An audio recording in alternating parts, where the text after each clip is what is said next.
కొంచెం సహకరించాలి దయచేసి.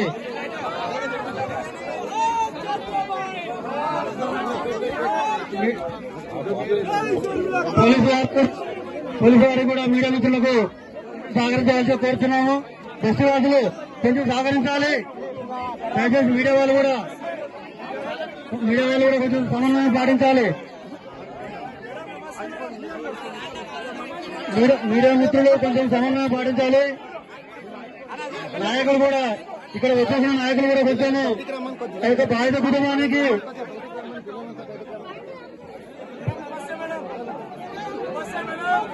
దయచేసి కొంచెం అక్కడి నుంచి లేవండి, కొంచెం ముందు లేవాలి. వాసులందరూ కూడా నాయకులు సహకరించాలి. బాధిత కుటుంబానికి న్యాయం జరిగే విధంగా వాళ్ళ కొత్త వాళ్ళకి అవకాశం ఇవ్వండి.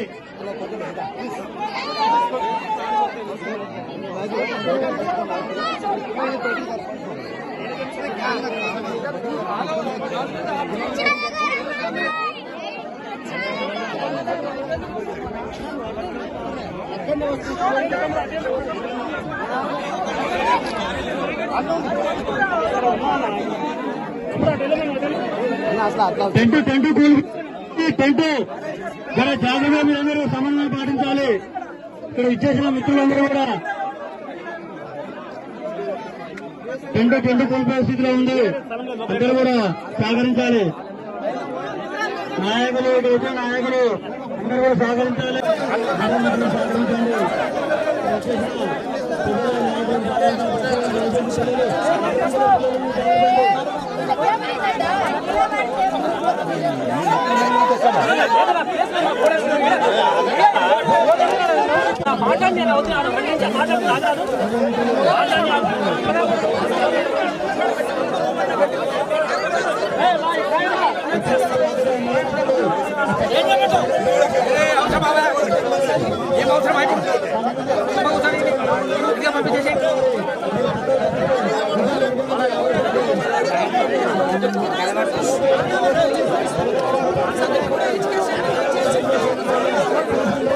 అతి దారుణంగా అత్యాచారం చేసి శరీరాన్ని కొరికి చేతులు కాలని అతి దారుణంగా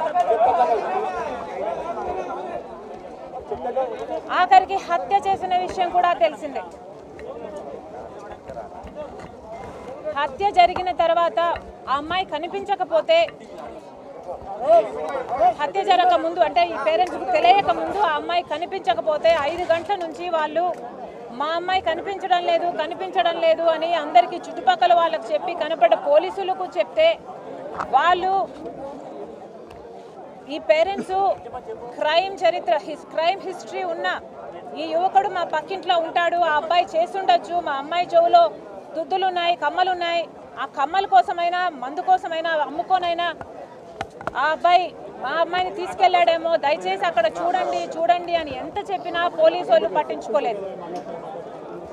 ఆఖరికి పోలీసు వాళ్ళు అసలు పట్టించుకోకపోతే 12 గంటలకి రాత్రి స్థానికులే ఆ అబ్బాయి డోర్లు బద్దలు కొట్టి లోపలికి వెళ్ళి చూస్తే ఆ అమ్మాయి శవం కనిపించింది. ఎంత దారుణం! ఇది పోలీస్ వైఫల్యం కాదా? పోలీసులకు ప్రజలను రక్షించాల్సిన బాధ్యత లేదా? కనీసం పోలీసులు ముందే స్పందించి పోయింది, కనీసం ప్రాణమైనా దక్కుండేది. కానీ అంత ఆలస్యం అయ్యేసరికి, డోర్లు బద్దలు కొట్టేసరికి ఆ అమ్మాయి శవమై కనిపించింది. ఇది ఇక్కడ జరిగిన వాస్తవం. పోలీసులు ఎంత బాగా పనిచేస్తున్నారు అన్న దానికి ఇది నిదర్శనం. శవము డిస్కవర్ చేసిన తర్వాత, అమ్మాయి బాడీని డిస్కవర్ చేసిన తర్వాత ఆ తల్లిదండ్రులను కనీసము చూసుకోనివ్వకుండా,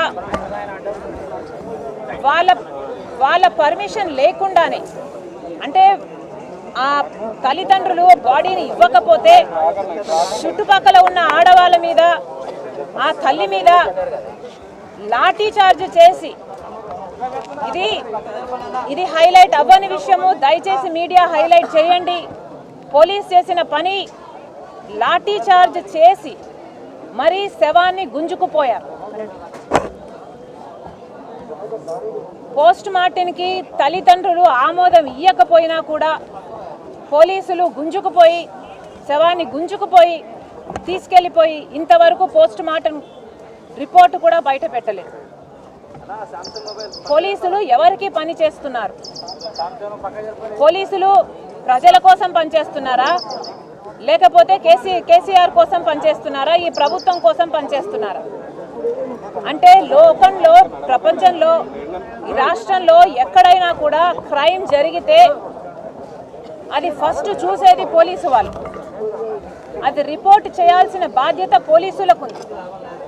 పోలీసులకు ప్రైమరీ డ్యూటీ ప్రజల పట్ల ఉంది. ప్రజల పక్షాన నిలబడాలి. ప్రజలు ఇస్తున్న జీతాలు వాళ్ళు ప్రజల కోసం సేవ చేయటానికి తీసుకున్న జీతాలు. కానీ ఈరోజు పోలీసుల్లో ఎంత భయం ఉందంటే కేసీఆర్ గారు మంత్రుల మాట వినకపోతే వాళ్ళ ఉద్యోగాలు ఊడిపోతాయి. వాళ్ళ ఉద్యోగాలను, వాళ్ళ కుటుంబాలను వాళ్ళు కాపాడుకోవడం కోసం ఈరోజు కేసీఆర్కు తొత్తుల్లా మారింది పోలీస్ డిపార్ట్మెంట్. కొన్ని అధికారులు ఏం చేస్తున్నారు? ఈ కాలనీలో 30,000 జనాభా ఉంటుందట. 30,000 జనాభా ఉంటే అధికారులు ఈ కాలనీని ఎంత జాగ్రత్తగా చూసుకోవాలి. కానీ ఇక్కడ పరిశుభ్రం లేదు, సరైన రోడ్లు లేవు, కుక్కలు, పందులు విచ్చలవిడిగా తిరుగుతుంటాయి. కొన్ని నెలల క్రితము పందులు ఒక చిన్న పిల్లని ఆ బాడీని చింపి పడేసాయి పందులు. మరి అధికారులు ఏం చేస్తున్నారు అంటే పందులు ఒక చిన్న పిల్లని తీసుకువెళ్ళి చింపేసి పారేస్తే కూడా పట్టించుకునే దిక్కు లేదు. కేసీఆర్ గారి ఇంట్లోనేమో అదేంటిది, అది కుక్క పేరు ఏంటట, కాదు ఏదో చదివానబ్బా, సైకియా ఏదో కుక్క పేరు, హస్కీ. థ్యాంక్ యూ తల్లి. కేసీఆర్ గారి ఇంట్లో కుక్క పేరు హస్కీ అట.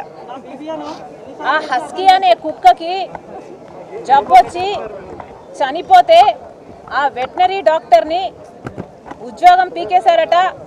ఆయన మీద కేసు కూడా పెట్టారట. మరి మీ హస్కీ చచ్చిపోతే, మీ కుక్క చచ్చిపోతే మీకు అంత కోపం వచ్చిందే? మరి ఇక్కడ పందులు ఒక చిన్న పిల్లని శరీరాన్నంతా కొరికి చింపేస్తే మీకేం పట్టదా? మీ కళ్ళు కనిపించవా? ఇదేనా మీకు ప్రజల పట్ల ఉన్న బాధ్యత? అంటే ఇక్కడ ఆడపిల్లలు చనిపోవచ్చు, మీ కుక్క చచ్చిపోతే ఏమో మీకు అంత బాధ కలుగుతుంది. ఇక్కడ పిల్లలు చచ్చిపోతున్నా, ప్రాణాలు పోతున్నా మీకు లెక్కలేదు. ఇదే కదా కేసీఆర్ గారు చెప్పదలుచుకున్నది. కేసీఆర్ గారి కొడుకు కేటీఆర్ గారు అన్ని ముఖ్య శాఖ మంత్రులు మళ్ళీ ఈయనే ఓవర్సీ చేస్తాడట. ఈయనేమో ఒకసారి హంతకుణ్ణి పట్టుకున్నారని చెప్తాడు, ఇంకోసారి హంతకుణ్ణి పట్టుకోలేదని చెప్తాడు. ఏది అన్ని మంత్రి శాఖలను ఓవర్సీ చేసే ఈ మంత్రి ట్విట్టర్ శాఖ మంత్రికి కూడా ఈయనే మంత్రి. ఒకసారి హంతకుడు దొరికాడని ట్వీట్ చేస్తాడు, ఇంకోసారి హంతకుడు దొరకలేదని ట్వీట్ చేస్తాడు. అంటే హంతకుడు దొరికాడా దొరకలేదా కూడా ఈ మంత్రికి తెలియదన్నమాట. అంటే హంతకుడు దొరికాడా దొరకలేదా అని కూడా తెలుసుకోలేని మంత్రి మరి ప్రజాసేవ కోసము, ప్రజల శ్రేయస్సు కోసము ఎంత టైం వెచ్చిస్తున్నట్టు, ఎంత ధ్యాస పెడుతున్నట్టు. అధికారాల నుంచి సరైన సమాచారం తెచ్చుకోలేని వ్యక్తి, ప్రజలకు సరైన సమాచారం ఇయ్యలేని వ్యక్తి ఈరోజు మనకు మంత్రి. అంతా మన కర్మ. కేసీఆర్ గారు ముఖ్యమంత్రిగా ఉన్నాడు, ఏ రోజైనా ప్రజల గురించి ఆలోచన చేశాడా? వాళ్ళ కుక్కకు ఉన్న విలువ కూడా ప్రజల ప్రాణాలకు లేదని ఈరోజు తేల్చేశారు. కేసీఆర్ గారు ఫామ్ హౌస్ నుంచి బయటికి వస్తారు అంటే కేసీఆర్ గారు తెలంగాణకు ముఖ్యమంత్రి లేకపోతే ఇప్పుడు ఆయన ప్రూవ్ చేసుకుంటున్నట్టు హుజూరాబాద్కు ముఖ్యమంత్రి. ఎందుకు ఎన్నుకున్నారు తెలంగాణ ప్రజలు? కేసీఆర్ గారి ప్రగతి భవన్కు బాత్రూములకు కూడా బుల్లెట్ ప్రూఫ్ అట. అంటే ఆయన ప్రాణాలకేమో విలువ ఉంది, ప్రజల ప్రాణాలకు, అమ్మాయిలకు ప్రాణాలకు, మాన ప్రాణాలకు విలువ లేదు. నిరుద్యోగుల ప్రాణాలకు కానీ, రైతుల ప్రాణాలకు కానీ ఎంతమంది ఆత్మహత్యలు చేసుకున్నా వాళ్ళ ప్రాణాలకు విలువ లేదు. కేసీఆర్ గారు స్పందించారు. కేసీఆర్ గారు ముఖ్యమంత్రి కాకముందు 2014లో లైంగిక వేధింపు కేసులు నమోదైనవి 938. కేసీఆర్ గారు ముఖ్యమంత్రి అయిన తర్వాత 2020లో ఈ కేసులు లెక్క చూస్తే లైంగిక వేధింపుల కేసులు 3 రెట్లు పెరిగాయి. అంటే ఆడవాళ్ళ మీద అత్యాచారాలు 3 రెట్లు పెంచాడు కేసీఆర్ గారు. కారణం మద్యము విచ్చలవిడిగా దొరుకుతుంది. విచ్చలవిడిగా ప్రజలు తాగాలి అని ఎంకరేజ్ చేస్తున్నాడు కేసీఆర్ గారు. మద్యం మీద కంట్రోల్ లేదు, డ్రగ్స్ మీద కంట్రోల్ లేదు, గాంజా మీద కంట్రోల్ అంతకంటే లేదు. ఈరోజు ఎక్కడ చూసినా మద్యం అవైలబుల్గా ఉంది. డ్రగ్ కల్చర్ విపరీతంగా మన చుట్టుపక్కల చూస్తున్నాము, ఎంత భయంకరంగా పెరిగిపోయిందో. మన చుట్టుపక్కల ఎక్కడ చూసినా మద్యము, డ్రగ్స్, గాంజా. ఈ కాలనీలో కూడా విచ్చలవిడిగా 8 గంటలకు వస్తే మీరే ఈ అటైర్లో రాకండమ్మా, మామూలు మనిషిలాగా రాకండి, మీకే అర్థమవుతుంది ఎంత విచ్చలవిడిగా మద్యం అందుబాటులో ఉందో, ఏ బ్రాండ్ కావాలంటే అది ఎంత ఫ్రీగా అవైలబుల్గా ఉందో మీకు అర్థమవుతుంది అంటున్నారు. ఒక ఆయన అయితే ఇక్కడ కూర్చొని నాకు ఫోటోలు చూపిస్తుంది, మద్యం తాగి యువకులు రోడ్ల మీద పడిపోయారు. పొద్దున వరకు వాళ్ళది ఇదే పరిస్థితి అమ్మా. ఇంత భయంకరంగా ఉంటే మరి మా ఆడపిల్లలకి రక్షణ ఎక్కడ ఉంటుంది, ఎలా ఉంటుంది అని ఈ స్థానికులు ప్రశ్నిస్తున్నారు. ఏం చెప్పదలుచుకున్నారు కేసీఆర్ గారు? గల్లీకి ఒక వైన్ షాప్, ప్రతి పల్లెలోనూ ఉంది బార్లు. బంగారు తెలంగాణ అన్నారు. ఇదేనా బంగారు తెలంగాణ? మంచినీళ్ళు లేవమ్మా మాకు ఇక్కడ. కేటీఆర్ మళ్ళీ దీన్ని దత్తకు తీసుకున్నారట. ఇక దత్తకు తీసుకున్న దాని పరిస్థితే ఇలా ఉంటే మిగతా రాష్ట్రం పరిస్థితి ఇంకా ఏమిటో ప్రజలు ఊహించుకోవాలి. ఇక్కడ మంచినీళ్ళు దొరకవు కానీ మద్యం మాత్రం ఏరులై పారుతుంది. ఇదా బంగారు తెలంగాణ? ఇది బారుల తెలంగాణ, ఇది బీరుల తెలంగాణ. ఇదా బంగారు తెలంగాణ? ఇది అప్పుల తెలంగాణ, ఇది ఆత్మహత్యల తెలంగాణ. అది ఈరోజు తెలంగాణలోని వాస్తవం. కేసీఆర్ గారు ఏం చేస్తారో మాకు అనవసరం. ఇక్కడ ఇంత దారుణం జరిగింది, ఏం చేస్తారో మాకు అనవసరం. కేసీఆర్ గారు పోలీసుల మీద చర్యలు తీసుకోవాలి, ఈ హంతకుణ్ణి పట్టుకోవాలి, కఠినంగా శిక్షించాలి. కేసీఆర్ గారు ఎన్కౌంటర్ చేస్తారా?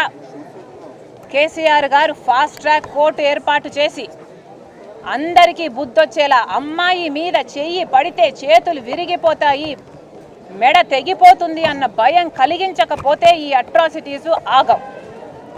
కేసీఆర్ గారు స్పందించాల్సిన అవసరం ఉంది. కేసీఆర్ గారు ఏం చేస్తారో చెప్పాలి. ఈరోజు ఇంత దారుణం జరిగినా 6 రోజులు గడిచినా కేసీఆర్ గారు స్పందించలేదు. అంటే వీళ్ళు ఎస్టీలని స్పందించలేదా? వీళ్ళకు లెక్కలేదా? వీళ్ళ ప్రాణాలకు విలువ లేదా? ఒక చిన్న పిల్ల చచ్చిపోయింది. మీ బిడ్డలకు జరిగితే ఎలా ఉంటుందంత అన్యాయం? మరి ప్రజలకు జరిగితే మీకు చీమ కుట్టినట్టయినా లేదు. కేసీఆర్ గారు ఏం చేస్తారో సమాధానము చెప్పేంత వరకు నేను ఇక్కడే వీళ్ళింటి ముందరే కూర్చొని నిరాహార దీక్ష చేస్తా.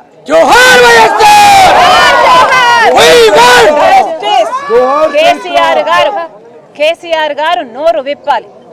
ఏ న్యాయం చేస్తారో, కుటుంబానికి ఎంత పరిహారం ఇస్తారో, 10 కోట్లు పరిహారం కూడా ఇవ్వాలి.